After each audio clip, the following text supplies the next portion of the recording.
안녕하세요. 복지 절세 돈 되는 정보 리치머니입니다. 2021년 기준 전체 무임승차 인원 3억 1,541만 명의 비용, 약 5,102억 3,600만 원 중 4,231억 원이 노인 무임승차인 것으로 집계되었는데요. 내년 예산에 도시철도 무임수송 손실 지원이 반영되지 않으면서 서울 지하철 요금 인상이 불가피할 전망입니다. 오세훈 서울시장은 정부 지원이 없을 경우 자구책을 마련하겠다고 밝힌 만큼 서울시를 비롯한 각 지자체의 대중교통요금 인상 가능성이 점점 현실화되고 있습니다. 고질적인 누적 적자에 의한 요금 인상의 어느 정도는 인정을 한다면서도 일각에서는 누적 적자의 주요 원인 중 하나라고 지목되는 65세 이상 지하철 무임승차 제도에 대한 노인혐오로까지 번지고 있어 논란이 되고 있습니다. 구독, 좋아요, 알람 설정하시면 최신 정보가 올라올 때마다 바로 받아보실 수 있으니 많은 관심 바랍니다. 만 65세 이상 노인의 지하철 무임승차 제도는 놀랍게도 전두환 정부 때 도입되었습니다. 정부는 해마다 철도산업발전기본법 제32조에 근거해 한국철도공사에 이 예산을 지원해왔는데요. 21년에는 3,796억 원, 작년에는 3,845억 원을 지원한 것으로 알려졌습니다.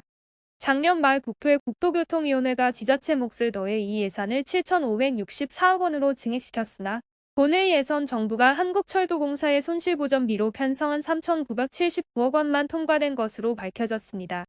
이에 오세훈 서울시 시장은 내년 지하철 요금 인상 계획에 대한 질문에 지하철 적자폭이 너무 컸다라며 정부가 도와주지 않는 것으로 정리된다면 요금 인상을 고려할 수밖에 없다며 더 이상 교통은 복지다라는 차원으로 연간 1조 원의 적자를 매년 감내할 수 없다라고 말했습니다.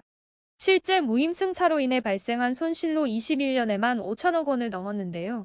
한국철도공사가 공개한 한국철도 통계에 따르면 국내 철도를 대상으로 2021년 한 해 집계된 무임승차 인원수는 약 3억 8,019만 명이며 무임 비용은 약 5,102억 3,600만 원으로 밝혀졌습니다.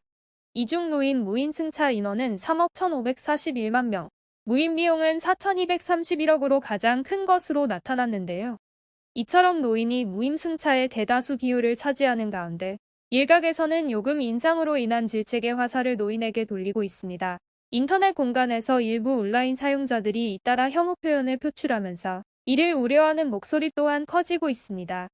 일부 사회복지 관련 전문가는 노인 무임승차라는 단어 자체가 부정적으로 비추어져 갈등을 조장할 수 있다며 다양한 저소득 계층에게도 무상으로 교통수단을 이용할 수 있는 편의를 제공해야 한다고 주장했는데요.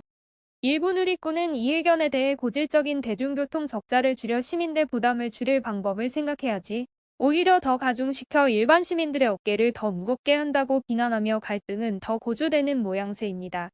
문제는 지금까지 지하철과 버스 요금은 대부분 동시에 인상됐다는 점입니다. 지난 2015년 서울 지하철 요금은 1,050원에서 1,250원으로 서울 시내버스 요금은 1,050원에서 1,200원으로 올랐었는데요. 이에 대한 대책이 없으면 서울을 비롯한 각 지자체의 대중교통요금 인상은 불가피할 것으로 보입니다. 물론 그동안 대책들이 논의되지 않은 것은 아닙니다. 노인의 경우 요금 전액을 부담하는 것보다는 일정 수준 본인이 부담할 수 있는 제도를 도입할 필요가 있다는 의견이 꾸준히 제기되어 왔었는데요. 실제 해외 사례에 따르면 영국 런던에 거주하는 60세 이상 시민의 경우 월요일부터 금요일까지 출퇴근 이외의 시간에만 지하철, 철도, 버스 등 대중교통을 무료로 이용할 수 있으며 프랑스는 60세 이상 노인에 대해 사람이 몰리지 않는 시간대에만 철도 요금의 50%를 할인해 주는 것으로 알려져 있습니다. 한편 보건복지부에서는 65세 이상 무임승차의 연령대 조정에 대한 아직 구체적인 검토사항은 없었지만 의견 수렴은 꾸준히 있어왔다며 올해부터 베이비부머 세대로 불리는 1958년생이 무임승차 대상에 포함되면서 손실액이 더욱 커질 것으로 예측되는 만큼 정부의 근본적인 대책이 있어야 할 것으로 보입니다.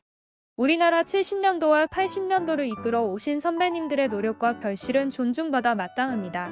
그렇다고 MZ세대에게만 부담을 줄 수도 없습니다. 부디 당국의 현명한 대책 마련으로 세대 간 갈등이 더 이상 없었으면 합니다. 이번 준비한 내용은 여기까지입니다. 영상 재밌게 보셨나요? 유익하셨다면 주위에 공유 많이 부탁드리겠습니다. 평소 궁금하신 내용이나 다뤄줬으면 하는 것이 있으시면 댓글로 남겨주시면 영상 제작에 참고하겠습니다. 다음 시간에도 보다 알찬 내용으로 찾아뵙겠습니다. 지금까지 복지 절세 돈 되는 정보 전달 전문 리치머니였습니다. 감사합니다.